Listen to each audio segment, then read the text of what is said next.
दुनिया के ज़्यादातर ममालिक में हर साल बजट पेश किया जाता है। पाकिस्तान में भी मई और जून के महीने में एक डिटेल्ड बजट एक्सरसाइज होती है। 99.9% लोगों का बजट से कोई कंसर्न ही नहीं होता। ज़्यादातर लोगों को अपनी सैलरी या बिजनेस से रिलेटेड जो चंद टैक्स की चेंजेस होती है उनका पता होता है। आज हम बजट से रिलेटेड कुछ थोड़ी सी लीगल प्रोविजंस देखेंगे और आखिर पे हम ये अंडरस्टैंड करेंगे कि स्टेट के रेवेन्यूज़ कहाँ से आ रहे होते हैं, क्या सोर्सेज हैं, स्टेट कहाँ स्पेंड कर रही होती है, कहाँ पे गैप क्रिएट होता है जिसकी वजह से स्टेट ह्यूज बोरोइंग करती है। और हमें ये बताया जाता है कि इस वक्त मुल्क के ऊपर इतना कर्जा चढ़ गया, इतना कर्जा चढ़ गया। तो आइए डिटेल से देखते हैं। सबसे पहले तो ये अंडरस्टैंड कर लें, the constitution of Islamic Republic of Pakistan 1973 सारे के सारे लॉज का सोर्स है। कोई कानून इसके कॉन्ट्राडिक्टरी नहीं बन सकता, आपका सिविल लॉ हो, क्रिमिनल लॉ हो या टैक्स का लॉ हो। उसके बाद हम आगे चलते हैं तो देखते हैं कि इसके अंदर बजट से रिलेटेड क्या प्रोविजंस है। आर्टिकल 78 ये कहता है कि फेडरल गवर्नमेंट एक federal consolidated and public account maintain करेगी और उसमें वो मनीज रखेगी और विड्रॉ करेगी।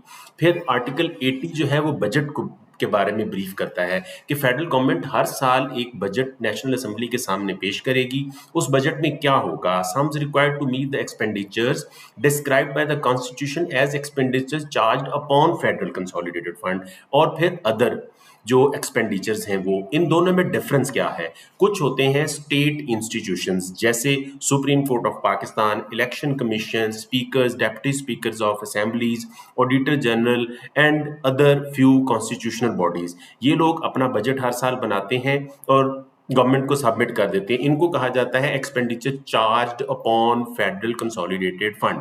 इसके अलावा जो रेस्ट ऑफ द एक्सपेंडिचर्स होते हैं वो फिर इनमें से कुछ चीज़ें ऐसी हैं जिनके ऊपर नेशनल असेंबली में डिबेट हो सकती है, कुछ चीज़ें ऐसी हैं जिनको गवर्नमेंट को एज इट इज़ अप्रूव करना पड़ता है। प्राइम मिनिस्टर ऑफ पाकिस्तान जो है वो बजट को अप्रूव करता है और गवर्नमेंट के पास ये पावर होती है कि अप्रूव बजट के अलावा भी कुछ सप्लीमेंट्री ग्रांट्स अप्रूव करवा के अपने फंड्स की रिक्वायरमेंट को मैनेज कर ले।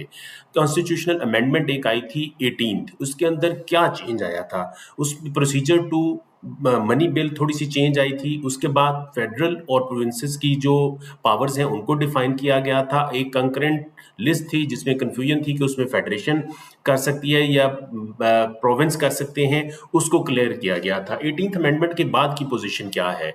आर्टिकल 74 डील करता है, वो ये कहता है कि इस आर्टिकल के तहत अब जो फेडरेशन है वो goods imported, exported, produced, manufactured और कंजम्पशन के ऊपर टैक्स कर सकती है। तो अभी इस फेडरेशन के पास क्या रह गया? Goods imported, exported, produced, manufactured और कंज्यूम्ड। और फिर 18th अमेंडमेंट के तहत ये कहा गया कि सेल्स टैक्स ऑन सर्विसेज जो है वो सिर्फ प्रोविंसेस ले सकते हैं।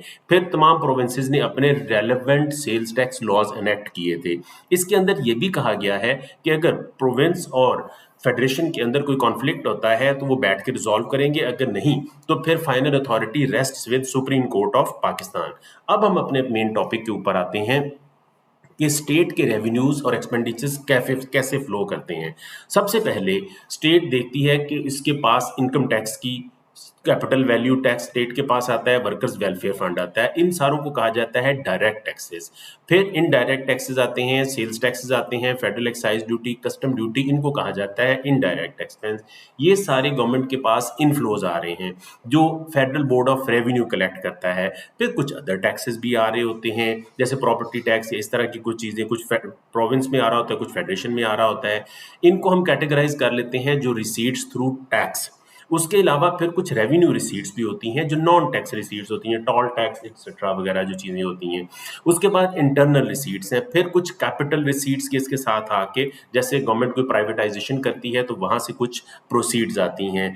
अच्छा, अगर आप इन सारों को अकाउंट फॉर करें तो फिर हमारे पास कुछ लोन्स भी आ रहे होते हैं, एक्सटर्नल रिसीट्स भी आ रही होती हैं। इसके बावजूद कुछ डेफिसिट होता है। वो डेफिसिट कहाँ पे आता है?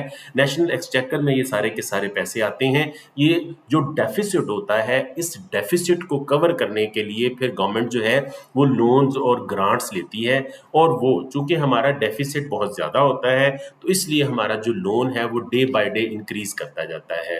तो ये एक पूरा मैकेनिज्म है बजट का जिसके तहत हर साल बजट आता है। Thank you very much.